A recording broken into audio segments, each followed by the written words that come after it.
jawab untuk terjadinya haid yang berkesinambungan, haid yang teratur, itu adalah indung telur. Indung telur ini berfungsi untuk memproduksi hormon yang membuat haid kita menjadi teratur. Jadi, jika ada penyakit-penyakit yang menyerang indung telur atau biasa disebut dengan ovarium, penyakit-penyakit itu akan membuat terganggunya keberlangsungan haid yang teratur tersebut. Selain itu ada operasi. Operasi ini pengangkatan kedua indung telur misalnya. Jadi kalau indung telur yang ada sudah diangkat, otomatis hormon yang diproduksi juga jadi tidak bisa diproduksi lagi, sehingga secara otomatis juga hormonnya akan berkurang. Si ovarium ini ada dua ya, kiri kanan, sama seperti ginjal. Dia ada dua, kiri kanan seperti ginjal. Jadi jika satu diangkat, sebenarnya satu indung telur pun, tak kiri tak kanan, itu bisa berfungsi secara baik, secara normal, bisa membuat seorang wanita haid teratur seperti biasa, bisa membuat seorang wanita hamil dan melahirkan seperti biasa, walaupun misalnya yang diangkat hanya sebelah indung telurnya saja. Jadi akan terjadi menopause dini kalau yang diangkat adalah kedua indung telur tersebut. Kemudian ada juga pengobatan kanker, pengobatan kemoterapi, radiasi, atau obat penekan hormon. Contohnya adalah misalnya pada penderita kanker payudara, itu kan ada kemoterapi, ada radiasi, juga ada obat penekan hormon, karena misalnya payudara itu penyebabnya adalah hormon yang terlalu berlebihan pada seseorang, sehingga salah satu pengobatannya dengan penekan hormon. Hal itu juga akan membuat produksi hormon berkurang dan bisa terjadi menopause yang lebih dini, misalnya di usia di bawah 40 tahun.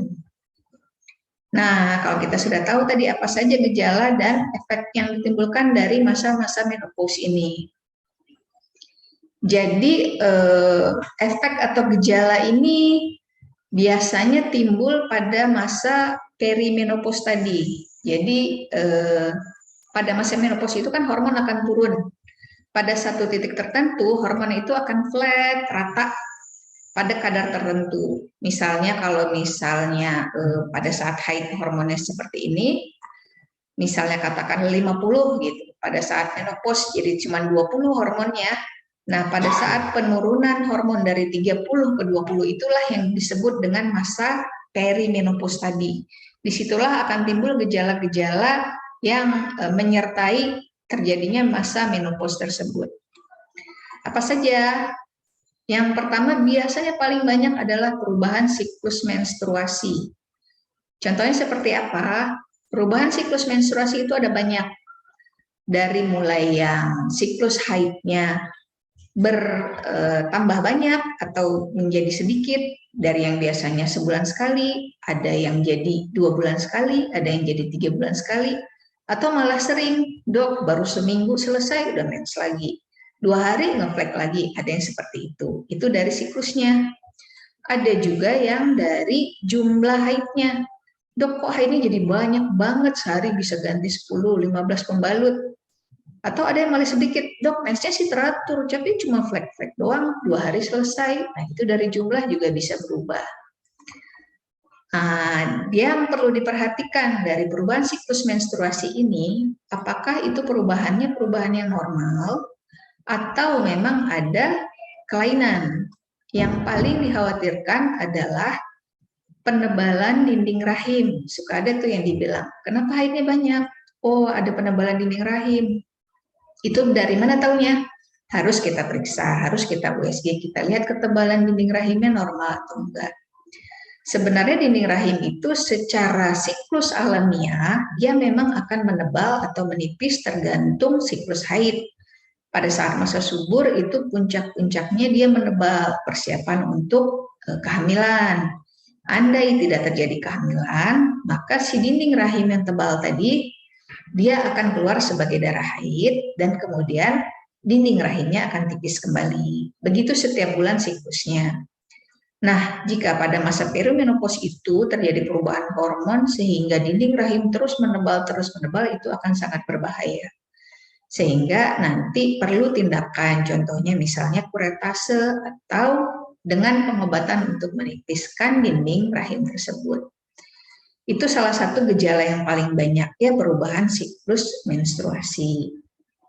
Ada perubahan psikologis. Ini kalau yang sekarang udah menjelang menopause biasanya berasa itu ya.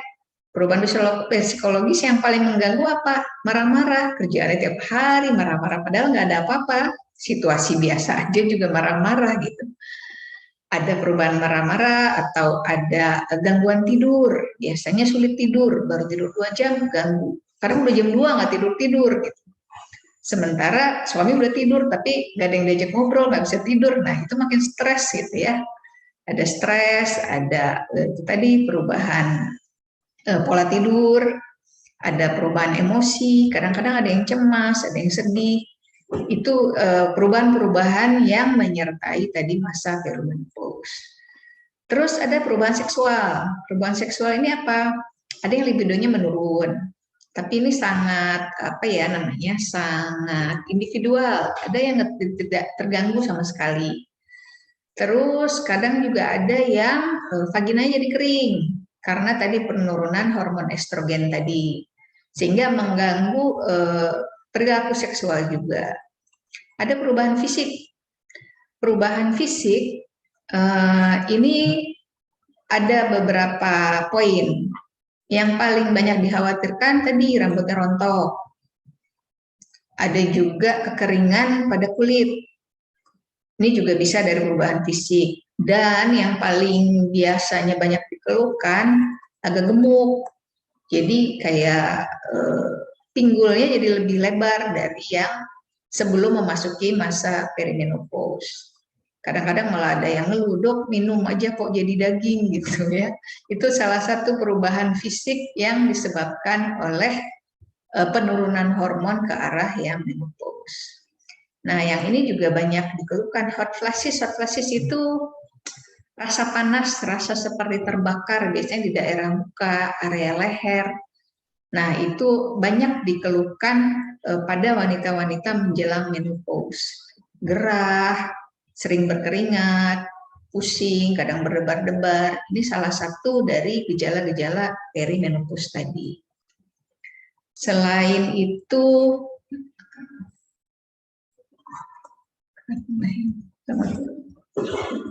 sebentar ya.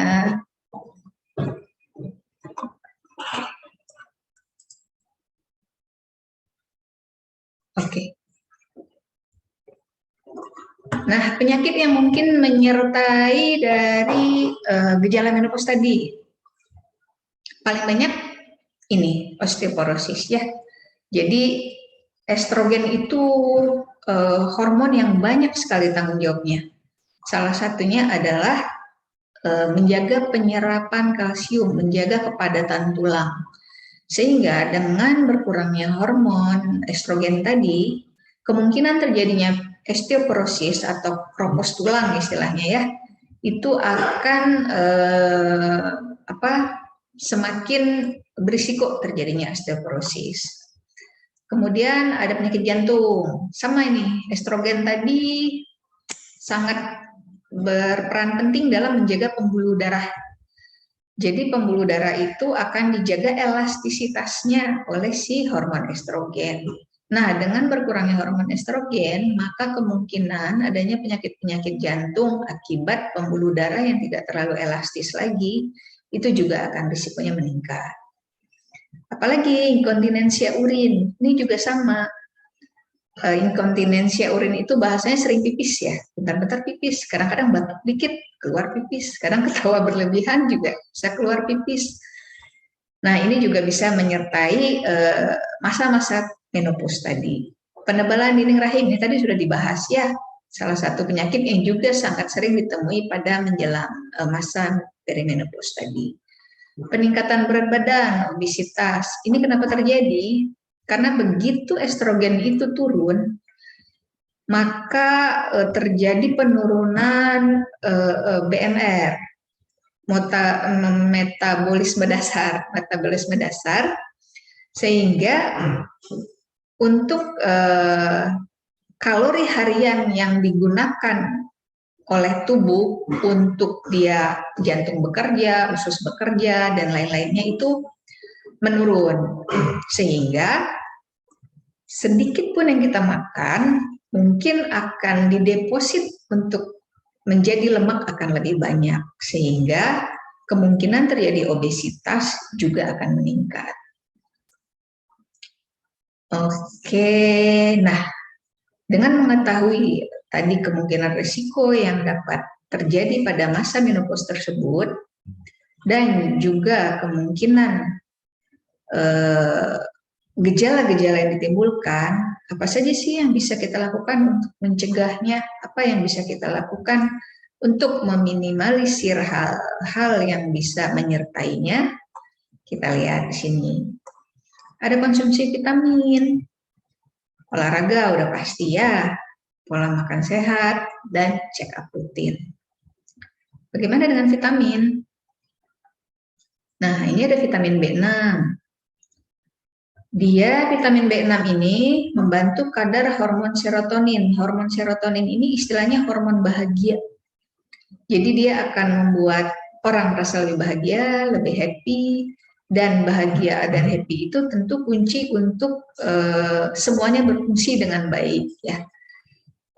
Ada sumbernya bisa ketemukan di pepaya, alpukat, pisang, ada sayuran hijau. Ini makanan sehat semua ya. Terus vitamin B12 juga. Ini menunjang kesehatan tulang tadi untuk mencegah osteoporosis.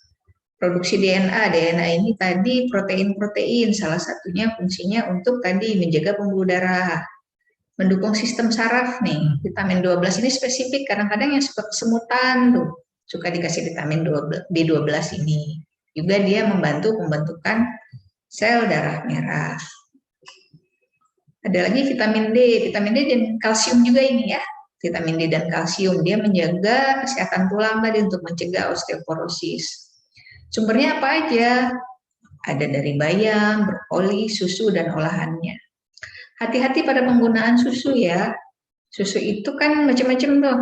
Ada full cream, ada macam-macam deh. Ada rasa coklat, ada rasa stroberi. Sebaiknya kalau mengkonsumsi susu untuk asupan vitamin D dan kalsium, pilihlah yang non-fat. Ada fresh milk tuh yang non-fat ya, yang tidak berlemak. Jadi jangan pilihnya susu kemasan kotak yang full cream, itu mungkin susunya cuma dapat kalsiumnya berapa, tapi dapat lemaknya juga banyak. Dan olah-olahannya juga ya, keju dan lain-lain. Itu hati-hati dalam pemilihannya. Ada vitamin E. Vitamin E ini paling bagus buat kulit, rambut tadi ya. Seluruh permukaan kulit itu bagus dapat diperoleh dari vitamin E ini. Kemudian dia juga untuk meredakan stres, depresi, tadi juga mencegah penyakit kardiovaskuler ya. Kardiovaskuler itu jantung dan pembuluh darah. Jadi dia juga membantu elastisitas pembuluh darah tadi. Sumbernya apa? Bayam, tomat, paprika, almond, kiwi, brokoli, salmon. Ini kelihatan semua ya makanan-makanan sehatnya. Selain itu tadi ada vitamin D juga bisa ya, terus ada juga omega 3 itu juga bagus. Tapi selama mengkonsumsi vitamin itu jangan semua pengen diminum gitu. Nanti kita bisa lihat bahwa sumber vitamin yang paling bagus itu adalah buah dan sayur. Jadi kalau kita sudah mengkonsumsi banyak buah dan sayur dalam konsumsi harian kita, vitamin oke untuk menambah juga, cuman yang nggak usah berlebihan juga, disesuaikan saja dosisnya, gitu ya. Nah, ini pola hidup sehat tadi. Makanan sehat yang memenuhi mikronutrien. Mikronutrien tadi vitamin ya. Kalau makronutrien itu kebutuhan yang besar, protein, karbohidrat, lemak itu masuknya makronutrien. Nah, ini yang mikronutrien tadi yang vitamin-vitamin tadi. Memperbanyak konsumsi sayur dan buah. Jadi itu harus kelihatan bedanya piring kita yang kita makan sama piring anak kita yang di depan kita duduknya. Kalau anak-anak, terutama yang masa pertumbuhan, itu nasinya setengah piring, lauknya setengah piring, sayurnya setengah piring, gitu. Itu untuk anak-anak yang masa pertumbuhan. Bahkan kalau anak yang masih kecil, bisa karbohidratnya lebih banyak. Tapi kalau piring kita itu harus dijaga, komposisinya harus dibalik. Sayur dan buah, sayur-sayuran kalau makan itu harus memenuhi setengah piring. Proteinnya seperempat piring, karbohidratnya seperempat piring. Atau bisa mungkin lebih rendah karbohidratnya lagi masih oke, selama proteinnya tetap lebih banyak daripada karbohidratnya. Nah, jadi komposisi yang paling mudah seperti itu. Jadi nggak usah pusing, kadang-kadang ada yang benar-benar ngukur gitu asupannya, mungkin udah konsultasi ke dokter gizi gitu ya, harus sekian gram, ya boleh, itu boleh diikuti, mungkin lagi program penurunan berat badan itu oke. Tapi secara umum lihat dari piring kita, yang penting setengahnya harus sayuran, setengahnya protein atau lebih boleh, dan sisanya baru karbohidrat gitu ya. Apalagi minum banyak air putih, 2 liter itu udah standar ya, minum 2 liter. Kenapa? Karena itu tadi ada kemungkinan terjadinya inkontinensia urin. Kalau kita males minum nih, jarang pipis, artinya urin yang terkumpul di kandung kencing itu akan lebih lama untuk keluar. Artinya apa? Pertumbuhan kuman, pertumbuhan bakteri, pertumbuhan kuman-kuman akan jadi lebih bisa berkembang dalam urin yang lama tersimpan dalam kandung kencing. Kalau kita banyak minum, banyak pipis, nah itu urin akan menjadi jernih, kuman tidak akan tumbuh di dalam urin, sehingga keluhan-keluhan sakit pipis, sering pipis itu mudah-mudahan bisa tidak terjadi. Ini tadi, makanan tinggi protein. Pentingnya protein apa? Protein itu sangat berpengaruh terhadap pertumbuhan sel. Jadi pembentukan sel baru, menjaga tadi pembuluh darah, itu sangat tergantung sama protein ini. Tapi tentu saja pilih proteinnya yang mana. Daging kan protein, dok? Iya betul, daging protein. Cuma jangan makan daging yang berlemak. Daging yang paling banyak lemaknya itu apa? Kambing, kemudian babi, kemudian sapi. Sapi ada bagian-bagian yang nggak berlemak tentunya ya. Tapi akan lebih sangat rendah lemaknya daging yang putih, misalnya ayam gitu. Atau pakai protein nabati juga nggak salah, ada tahu, ada tempe, ada putih telur. Nah itu akan lebih baik. Kurangin makanan berlemak. Mungkin dagingnya udah dikurangin ya, makannya ikan gitu. Tapi digoreng, nah, sama aja dong ya. Dapat juga lemaknya dari minyak yang digoreng tadi. Jadi pemilihan makanan, jenis makanan, dan pengolahannya juga sangat penting. Kan Indonesia banyak tuh soto, itu nggak digoreng misalnya. Atau pepes, atau tumis masih oke gitu ya. Batasi gula dan garam. Nah ini juga ya, gula itu nggak diminum juga seumur-umur nggak apa-apa, nggak ada gunanya, dia hanya akan dipecah jadi karbohidrat, jadi lemak gitu ya si gula ini. Garam juga ya hanya untuk buat taste aja boleh, cuman jangan makan seperti yang ikan asin atau cumi asin, nah itu udah konsumsi berlebihan. Olahraga ini yang paling penting ya.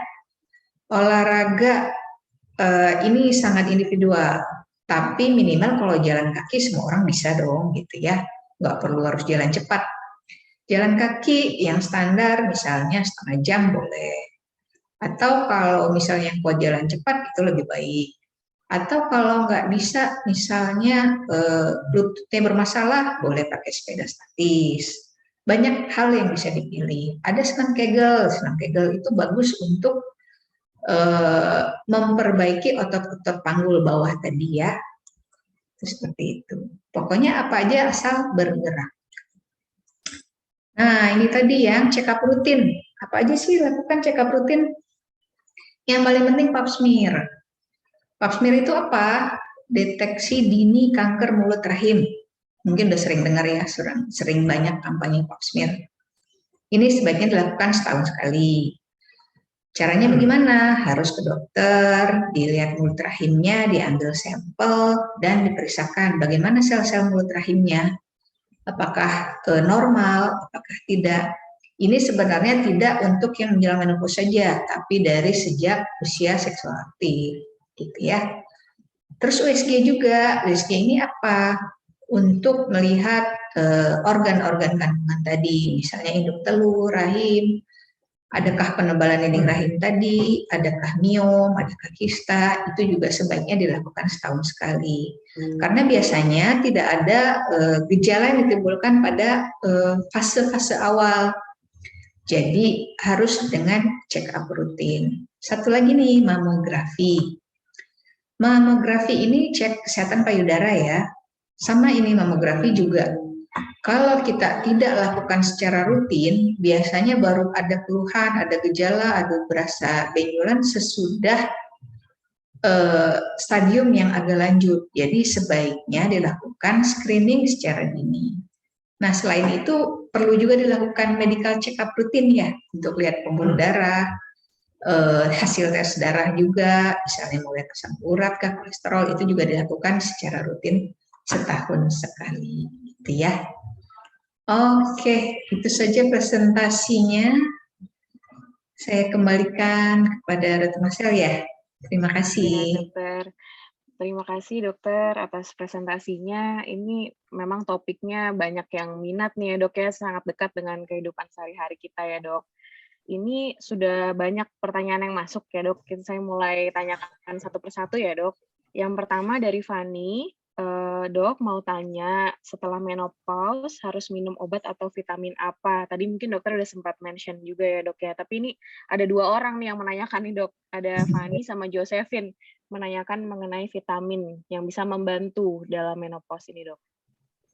Ya, tadi udah disebutkan ya. Jadi paling penting sebenarnya kalsium dan vitamin D itu untuk mencegah osteoporosis.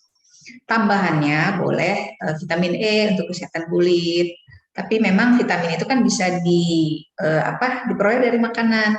Sebagai tadi yang sudah saya sebutkan, kalau sudah konsumsi buah banyak, konsumsi sayur banyak, boleh tambah vitamin-vitamin lain sebagai suplemen tadi ya. Salah satunya itu tadi kalsium, vitamin D, vitamin E, dan juga vitamin B tadi ya. Boleh pilih yang B kompleks itu tadi ya.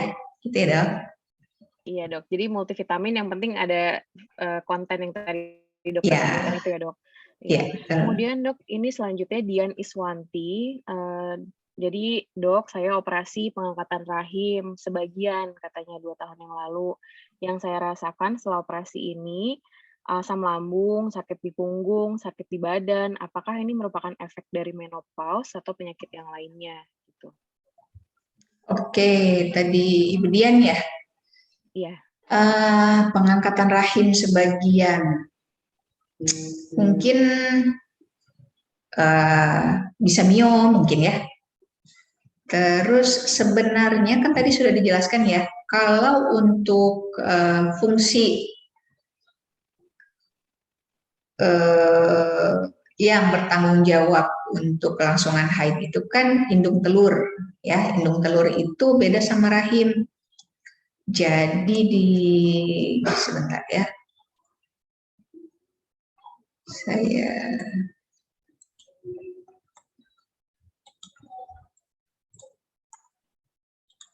Nah, ini kalau bisa lihat ya. Jadi kalau ini organnya gitu. Ini kalau kita telusuri ini vagina yang dari bawah, vagina. Ini nanti kalau kita masukin ini namanya rahim. Ya, yang tengah-tengah ini rahim.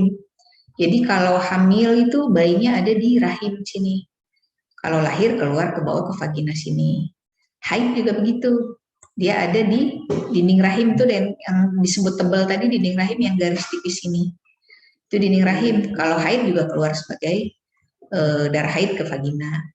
Indung telur tuh yang mana? Yang putih 2 ini. Gitu. Ini ada kanan, ada kiri. Ini indung telur. Yang bertanggung jawab untuk haid ini indung telur. Artinya bertanggung jawab dia akan memproduksi hormon. Hormon itu akan membuat dinding rahim menebal. Kalau tidak ada kehamilan, jadi rahim itu keluar sebagai haid, gitu ya. Dia kan memproduksi telur dan memproduksi hormon, gitu ya. Nah, kalau tadi pengangkatan rahim berarti harusnya diangkat ini ya, si rahim ini. Artinya apa? Si indung telur akan tetap memproduksi hormon. Walaupun dia nggak haid, tapi produksi hormonnya tetap jalan, gitu. Artinya fungsi-fungsi yang diatur oleh hormon estrogen tadi itu sebenarnya berfungsi dengan normal, gitu. Kecuali nanti memang usianya sudah memasuki masa menopause, ya si indung telur si ovarium tadi tidak memproduksi hormon lagi, sehingga akan terjadi menopause yang alami. Gitu.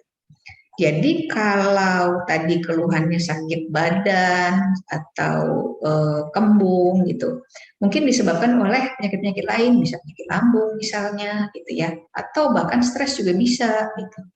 Tapi yang jelas kalau yang diangkat rahimnya, mau sebagian mau semuanya, harusnya secara hormonal dia tidak terganggu gitu, karena indung telurnya masih diproduksi secara normal. Itu ya dok. Oh Ibu iya, juga ya. oke, baik Ibu Dian, semoga terjawab ya Ibu Dian. Kemudian selanjutnya dok, dari Retni, kalau sudah angkat rahim, ada sisa kanan kiri sedikit, termasuk menopause kah? Sebaiknya minum vitamin apa?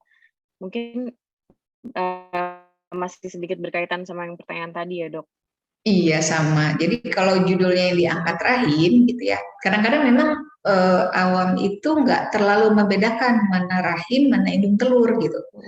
Kadang operasinya operasi indung telur disebutnya rahim juga gitu. Padahal rahim itu harusnya tadi yang tengah gitu. Kalau indung telur ada kiri, ada kanan. Satu pun diangkat, misalnya yang kanan, yang kiri berfungsinya sama aja. Dia akan tetap haid reguler, dia akan tetap bisa hamil kalau masih masa usia reproduksi, bisa melahirkan seperti biasa. Dan masa menopausnya tidak akan jadi lebih cepat dibanding dia punya dua indung telur gitu. Jadi fungsi produksi hormonnya tetap oleh indung telur, fungsi haidnya baru oleh rahim, gitu ya. Iya, ya baik dok, sangat jelas seperti itu ya dok. Dok, ini ada pertanyaan yang menarik nih dok dari Fani. Dok, kalau pria tuh mengalami seperti menopause gitu nggak sih dok? Ya ada istilah andropause ya, cuman nggak terlalu signifikan gitu. Jadi hormon pria itu kan diproduksi oleh testis gitu. Dan itu tetap berfungsi baik walau usia 50, 60 masih secara umum masih bisa berfungsi baik gitu. Walaupun ada yang andropause artinya secara usia yang menua produksi hormon yang mulai berkurang itu ada, tapi tidak absolut pada wanita gitu. Kalau wanita itu pasti gitu. Kalau pria ada yang masih biasa-biasa aja, masih produksi hormonnya baik-baik aja, walaupun ada sebagian juga yang produksi hormonnya berkurang karena usia gitu. Jadi tidak tetap ada, tapi tidak sesignifikan pada wanita gitu. Iya, nggak terlalu noticeable kayak wanita ya dok ya. Iya betul sekali. Iya, terus selanjutnya dok dari Josephine Tanuwijaya, dok saya usia 35 tahun, ada kista di kantung telur, mungkin indung telur maksudnya ya, 3 cm dan 5 cm. Memang dari kecil saya hormonnya berantakan, baru haid usia 20 tahun. Saya ragu sedang dalam masa premenopause. Apakah ini mungkin menopause dini, dok? Gitu. Oke, Yusepin. Harusnya kalau haid di usia 20 tahun mungkin dari awal udah dibawa orang tuanya ya periksa ya. Maksudnya ada kelainan apa gitu kan. Sebenarnya batas paling lama untuk mendapatkan haid kan 16 tahun dengan kalau kita bisa lihat adanya tanda-tanda seks sekunder gitu ya. Seks sekunder itu misalnya payudara, pertumbuhan bulu ketiak, bulu kemaluan gitu, itu tanda-tanda seks sekunder. Berarti kalau udah usia 20 tahun kita harus lihat itu ada apa, kenapa ini dia tidak mau secara natural hormonnya berproduksi. Kita haid kan karena ada hormon yang diproduksi dan itu biasanya anak-anak antara ya secara normal sih 11, 13, kadang 15, ada yang sampai 16 gitu ya. Kalau itu tidak timbul, nah berarti ada sesuatu. Sesuatunya itu dari mana? Kita bisa urut dari atas, dari otak. Otak itu yang menstimulus si indung telur untuk memproduksi hormon. Kata si otak, ini udah waktunya haid nih, udah 13 tahun, ayo produksi hormon. Nah itu ada sistem saraf dari otak yang memberi perintah kepada indung telur untuk memproduksi hormon. Apakah ada sesuatu di kepala, itu harus diperiksa sehingga kepala tidak memberi sinyal. Itu satu. Atau kedua, indung telurnya sendiri yang bermasalah. Misalnya apa? Bisa kista, bisa tidak terbentuk indung telur, itu juga bisa, misal bawaan lahir. Atau ada penyakit-penyakit lain yang menghalangi, dia memblokade produksi hormon, misalnya salah satunya tiroid, itu juga bisa gitu. Jadi harus dicek dulu kenapanya gitu. Kalaupun nanti khawatir bisa menjadi menopause dini juga harus dilihat. Itu tadi harus ada kunjungi dokter untuk melihat di mana nih masalahnya, gitu ya. Apakah di otak atau di indung telurnya atau ada penyakit lain yang membuat blokade terhadap produksi hormon. Itu ya, Mbak Josephine. Iya. Jadi ini harus diperiksa lebih lanjut ya dok, sepertinya untuk kasus ini ya. Iya betul. Kemudian dok, pertanyaan selanjutnya dari Titin Neo, dok mau tanya apakah obat-obat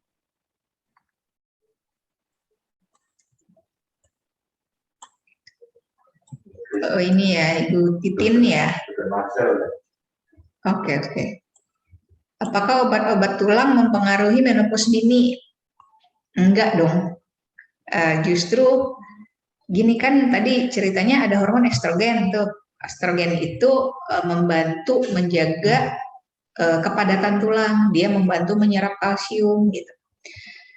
Sebenarnya memang kalau usia reproduktif itu bukan usia menopause, konsumsi kalsium ya nggak perlu gitu kan.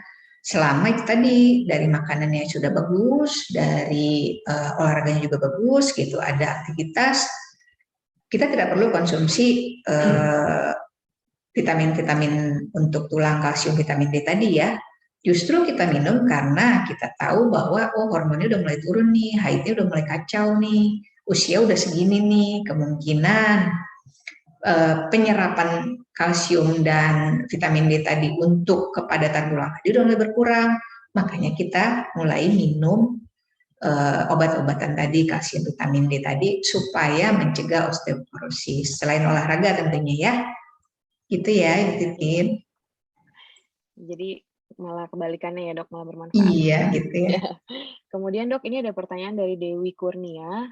Dok, ini saya usianya sudah 50 tahun, sudah mulai ada perubahan siklus haid, mungkin yang seperti tadi dokter bilang ya dok, untuk haidnya ini 4 bulan, 3 bulan, 2 bulan sekali. Nah, tapi pasien ini masih pakai IUD dok, dan seharusnya sudah ganti. Yang saya tanyakan, seandainya dilepas saja, apakah masih bisa hamil dengan siklus yang tidak teratur tadi dok? Secara hitung-hitungan harusnya udah nggak bisa hamil, karena kan untuk hamil itu perlu haid yang teratur ya. Artinya haid yang teratur itu ada telur yang diproduksi, ada ovulasi gitu. Kalau haid udah nggak teratur, justru banyak yang berobat pengen hamil gara-gara haid nggak teratur gitu ya. Kemungkinan besar sih nggak bisa hamil gitu. Memang kadang kita lepas IUD itu sesudah haidnya benar-benar berhenti, baru kita lepas IUD gitu. Jadi apalagi ini kan IUD-nya udah lama ya. Jadi bagusnya sih lepas aja gitu. Karena kalau udah 4 bulan, 3 bulan gitu baru haid, kemungkinan sih udah nggak ovulasi lagi, udah nggak ada produksi telur lagi. Artinya sudah tidak ada telur yang bisa dibuahi lagi. Kemungkinan seperti itu ya. Iya deh, gitu ya Ibu Dewi. Ibu Dewi ya, oke baik. Selanjutnya dok, ini dari Ibu Linda dok, kalau sudah menopause, kan kadang orang ada yang punya miom ya dok, kalau sudah menopause, miomnya apakah bisa mengecil, Dok? Oke. Dan apakah bisa hilang gitu, Dok? Oke, miom itu salah satu penyakit yang berkaitan erat dengan hormon, gitu ya. Jadi miom, kista, payudara, gitu itu berkaitan erat dengan hormon. Jadi begitu menopause, hormon akan turun, sehingga secara teori memang kemungkinan tidak akan berkembang lagi si miom ini. Mengecil juga bisa, menghilang juga bisa, cuman benar-benar tergantung pada apa ya, respon miomnya terhadap perubahan hormon tersebut. Cuman miom itu kan tergantung ukurannya. Kalau kecil juga nggak usah terlalu khawatir. Miom itu nggak akan jadi kanker, jadi ganas gitu nggak. Dia kan jinak gitu. Jadi kalau nggak terlalu besar, nggak mengganggu, nggak bikin perdarahan banyak, lihat aja gitu. Menopause juga nanti paling diobservasi saja, bisa USG tiap 3 bulan gitu atau 6 bulan. Kalaupun ukurannya segitu-segitu aja, selama dia mio, nggak apa-apa gitu, nggak usah perlu ada tindakan khusus. Syukur-syukur memang mengecil karena ada penurunan hormon tadi, gitu ya. Gitu tadi Bu Linda ya.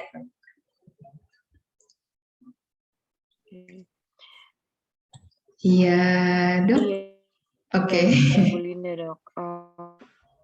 Kemudian Dok, ini Dok, demensia ketika menopause, sebanyak apakah vitamin B yang boleh dikonsumsi? Dan ini Dok, ada nggak sih Dok tes untuk melihat seberapa banyak vitamin B yang harus dikonsumsi? Oh iya ada. Nah itu kan vitamin D ini sejak COVID booming ya. Jadi ada yang menembak minum langsung 5.000 gitu. Ada yang 10.000 gitu. Jadi itu ada periksa Oh, itu darah. kalau yang D ya Dok ya? Oh iya ini ngomongnya Pak D kan ya? Ini B Dok, B. Oh B, oke B. Iya Dok, B. Iya. Saya kira D, sorry. Iya, Vitamin, vitamin B juga bisa diperiksa gitu. Saya kira tadi D. Vitaminnya juga bisa diperiksa gitu. Tapi untuk konsumsi vitamin B kompleks saja cukup sih itu. Kalau untuk tadi apa demensia ya? Iya, Itu juga ya dokter saraf juga suka kasih itu misalnya Neurobion gitu kan. Itu boleh dikonsumsi sehari sekali juga boleh gitu. Itu juga boleh salah satunya ya. Gitu. Oke, Dok. Salah satunya kan tadi memang sudah disebutkan untuk meningkatkan gitu ya persarafan Iya. tadi. Iya. Dok, ini ada pertanyaan dari Yani Nasution. Kalau sudah menopause, indung telur sudah tidak ada fungsinya ya, Dok? Iya betul. Jadi kalau udah menopause dia stop berhenti memproduksi telur, berhenti memproduksi hormon, memang nggak ada fungsinya lagi. Gitu. Iya, sudah tidak ada fungsinya lagi ya dok ya. Iya, dan makin lama kita menopause juga dia akan, karena dia tidak berfungsi lagi, akan menciut ya. Misalnya tadi ukurannya sekitar 3 cm, 2 cm, segede jempol gitu, bisa menciut jadi tinggal cuma 1 cm. Oh, iya itu menarik juga ya, jadi bisa menciut ya. Iya, rahim juga gitu. Rahim tadi kan ukurannya sekitar 7 cm tuh, kalau normal, kalau pada usia reproduksi. Gitu menopause bisa tinggal 4 cm, 3 cm, karena memang nggak ada fungsinya gitu, nggak ada fungsinya, nggak ada hormon yang menghidupinya gitu. Oh iya betul ya dok, nggak ada hormonnya juga soalnya ya dok ya. Iya. Oke, kemudian dok dari dokter gigi Salvia menanyakan olahraga yang cocok itu apa dalam masa perimenopause dan apakah pasca sesar itu perlu cek rutin seperti screening kesehatan setahun sekali? Oke, olahraga tadi udah dibahas ya. Apa aja yang penting bergerak.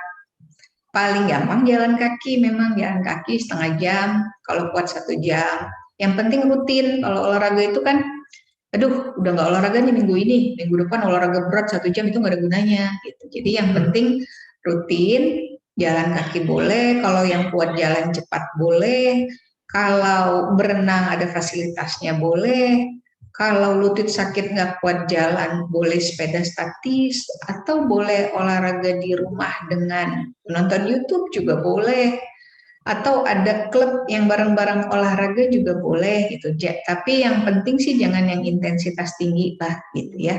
Kan kalau takut lutut cedera gitu, atau mungkin ada Dia harus gangguan. stay aktif ya dok. Ya, intinya sih itu aja. Nggak usah dipikirin yang bagus apa, yang bagus yang penting bergerak gitu. Sama tadi apa yang nanya? Bergerak. Udah ya, yang itu. soal cek rutin pasca sesar itu ada nggak dok screening? Tadi kan dokter sempat mention screening rutin ya dok. Pasca sesar tidak berkaitan dengan menopause gitu ya. Kalau pasca sesar sih sebenarnya 6 bulan pasca sesar itu jahitan-jahitannya sudah bersih, sudah rapat, sudah bagus, sudah boleh olahraga dengan otot perut, itu sebenarnya sudah selesai gitu. Jadi sebenarnya cek rutin itu yang tadi saya di slide terakhir itu yang lebih penting, pap smear, mamografi, USG gitu. Kalau untuk sesarnya sih enggak. Sesudah 6 bulan udah selesai lah gitu. Kecuali memang untuk yang berikutnya gitu ya. Gitu. Kalau sesarnya nggak ada check up yang harus dilakukan rutin untuk berkelanjutan gitu.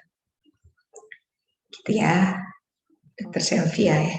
Dok, ini kayaknya ada beberapa. Ya, ini ada pertanyaan dari Hasrul Biran. Ini mungkin ada beberapa orang yang juga menanyakan nih dok, apakah dokter menganjurkan menopause atau belum menopause untuk minum susu kedelai atau makan makanan yang mengandung kedelai karena ada kandungan isoflavon nih dok. Oh iya, itu tadi belum disebut ya, makanan yang mengandung estrogen alami itu dari sumber-sumber kacang kedelai, tahu, tempe, susu kedelai. Boleh dikonsumsi, boleh. Maksudnya nggak ada jeleknya. Asal itu tadi, jangan susu kedelai terus ada gulanya. Nah, gulanya jadi jelek gitu. Susu kedelai boleh dikonsumsi, tahu tempenya boleh dikonsumsi, tempenya jangan digoreng gitu. Tahunya ya di sup gitu ya. Sebenarnya itu benar ada sumber estrogen alaminya. Tadi yang belum disebut juga ada terapi suri hormon ya namanya. Itu pada yang gejala-gejalanya sangat berat, masa perimenopause yang benar-benar nggak bisa tidur, benar-benar marah, benar-benar sangat mengganggu stabilitas kehidupan harian gitu ya. Itu kadang kita kasih juga terapi suri hormon gitu. Jadi dikasih substitut hormon artifisial lah ya. Jadi untuk hanya pada masa-masa yang kritis perimenopause. Begitu dia menopause nanti benar-benar hormonnya sudah drop, nah itu biasanya gejalanya semua hilang. Tidak untuk jangka panjang. Tapi kalau yang alami tadi boleh diminum sampai jangka panjang, susu kedelai dan lain-lain. Gitu. Oke, berarti itu termasuk terapi juga ya dok sebenarnya ya? Ya. Oke, dok ini kebetulan nih dok ada pertanyaan dari Cecil. Dengan menurunnya hormon pada masa menopause, apakah direkomendasi untuk melakukan hormon terapi dan plus minus sama berapa tipenya itu dok? Iya, ini sama ya sama yang tadi ya. Jadi itu tadi intinya. Jadi kadang-kadang ada nih yang gini, dok saya mah pengen tetap hamil, tetap haid terus gitu, bisa nggak dok saya minum obat hormon dia tetap haid terus? Kalau tujuannya itu nggak akan tercapai karena si indung telurnya benar-benar udah nggak produksi gitu, walaupun mungkin bisa kita pakai obat-obat pengganti hormon tadi supaya teratur, tapi kan risikonya jadi lebih besar kalau untuk pemakaian jangka panjang. Apa risikonya? Itu kan hormonnya hormon buatan lah istilahnya ya.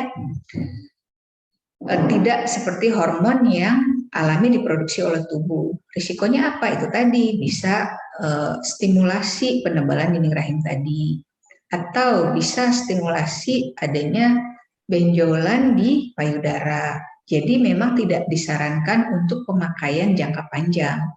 Kalau hanya untuk masa perimenopause, let's say lah paling lama 6 bulan gitu, supaya keluhan-keluhannya tadi yang cukup berat itu hilang, it's okay gitu. Tapi tetap sebelum konsumsi itu mamografi dulu, yakinkan bahwa payudaranya bersih, yakinkan juga rahimnya tidak ada apa-apa, gitu. Tidak ada kista, tidak ada miom gitu, boleh dikonsumsi hormon-hormon tambahan tadi.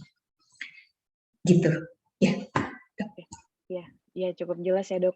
Dok sepertinya waktunya sudah mendekati habis. Sepertinya ada satu penanya yang mau langsung nanya ke dokter nih. Kita persilakan ya Ibu Hana. Ibu Hana silahkan mau bertanya.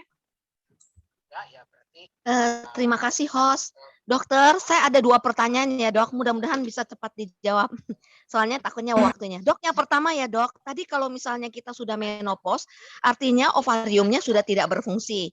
Udah jelas ya dok, berarti kita sudah tidak haid atau yang bagaimana. Dok, itu bisa nggak dia jadi potensi menjadi CA? Yang pertama pertanyaan saya seperti begitu. Terus kedua, kalau untuk deteksi ovarium kan sepertinya rada sulit ya dok.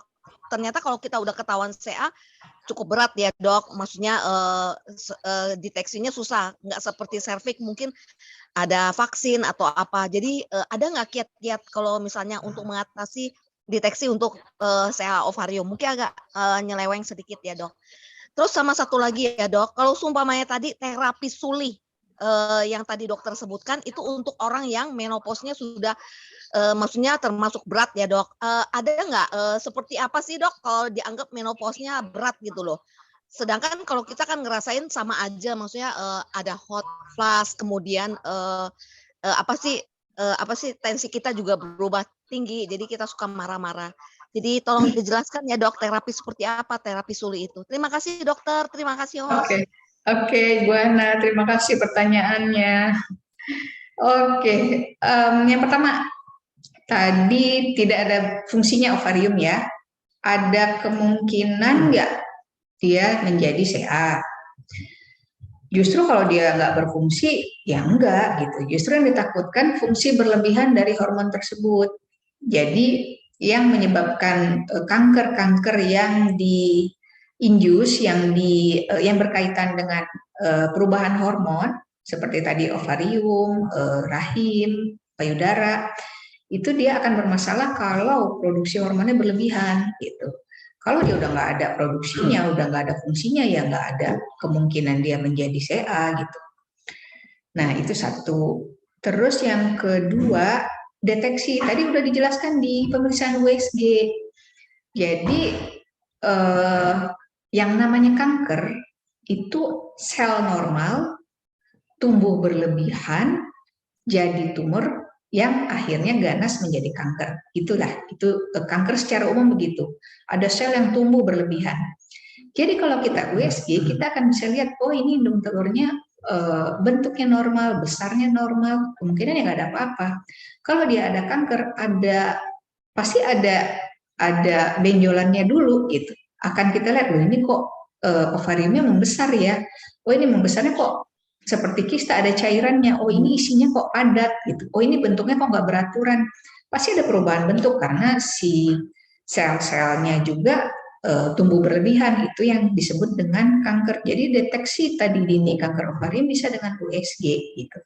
Selain tumor marker ada CA, namanya itu juga bisa, atau CA125 itu juga bisa ya. Cuman kadang-kadang tumor marker kalau meninggi, kalau kita lihat ovariumnya normal, nggak jadi masalah juga gitu. Jadi lebih penting di USG yang rutin. Jadi selalu deh, pokoknya setiap tahun pap smear itu pasti langsung USG dokternya gitu kan. Udah pap smear langsung lihat USG, oh rahimnya oke, indung telur oke, selesai. Nanti datang lagi tahun depan. Biasanya seperti itu untuk deteksi ovarium dengan USG, dan sebaiknya transvaginal ya. Transvaginal, jadi kalau dari perut kan tadi indung telur hanya sebesar telur puyuh tuh, jadi kalau dari perut kadang-kadang nggak gitu, visualisasinya nggak gitu jelas. Jadi lebih baik dari transvaginal, kan sekalian juga dengan pap smear tadi prosedurnya kurang lebih sama gitu ya. Kemudian yang ketiga, terapi sulih hormon seberapa berat? Ini tadi ya, benar-benar tergantung individu, karena ada yang iya sih berfasis tapi ya biasa-biasa aja gitu, itu oke gitu. Kalau saya sih lebih melihatnya ke gangguan tidur, nggak bisa tidur itu kan sesuatu yang tidur itu sangat dibutuhkan gitu, minimal 5 jam 6 jam gitu. Kalau sampai nggak bisa tidur, besoknya juga tetap bangun gitu kan, itu dia udah jadi masalah. Atau benar-benar yang emosional, kalau dari sebelum menopausnya juga udah hobinya marah-marah, ternyata menjelang menopause nyalahin menopause gitu kan, nggak benar juga gitu ya. Atau tadinya nggak terlalu marah-marah, terus akhirnya marah-marah, sebentar emosional, sebentar sedih, itu kan berarti memang perlu bantuan tadi si terapi sulih hormon tadi, dengan bantuan obat-obat hormonal hanya pada saat masa perimenopause tersebut. Gitu ya Ibu Hana ya. Jelas kan ya? Ya dok? Iya, jelas dokter, sangat jelas. Oke, baik dok. Jadi untuk sesi tanya jawabnya, ya itu Ibu Hana sudah jawab sih, Oke. jelas. Untuk sesi tanya jawabnya mungkin bisa kita sudahi ya dok. Terima kasih banyak dokter atas presentasi dan sesi tanya jawab yang sangat kita jadi banyak belajar ya dok. Kemudian saat ini jadi untuk presentasi dari Dokter Safriani demikian. Jadi menopause sekali lagi itu artinya berakhirnya siklus menstruasi secara alami selama minimal 12 bulan. Biasanya terjadi di usia 45 sampai 55 tahun dan bisa dikatakan dini kalau terjadi di bawah usia 40 tahun. Jangan lupa untuk selalu hidup sehat dan melakukan screening berupa mamografi, USG, dan pap smear yang rutin. Oke, baik. Terima kasih banyak, dokter. Terima kasih banyak ya. Sampai ketemu lagi. Ya, dok. Oke, sesi selanjutnya akan saya umumkan untuk pemenang dengan penanya terbaik. Oke, kita umumkan ya. Untuk penanya terbaiknya ada 2 di sesi ini. Yang pertama adalah Ibu Josephine Tanuwijaya, dan yang kedua adalah Ibu Dewi Kurnia. Selamat untuk para pemenang, mohon untuk menghubungi panitia via kolom chat untuk menyampaikan detail kontaknya agar kami dapat menghubungi. Dan untuk semuanya, terima kasih sekali lagi kami ucapkan. Jangan lupa ikuti terus kegiatan Medistra Health Talk Festival. Akan ada Health Talk series selanjutnya. Bisa dicek dan ikut atau follow Instagram Medistra @medistra.hospital. Salam sehat semuanya.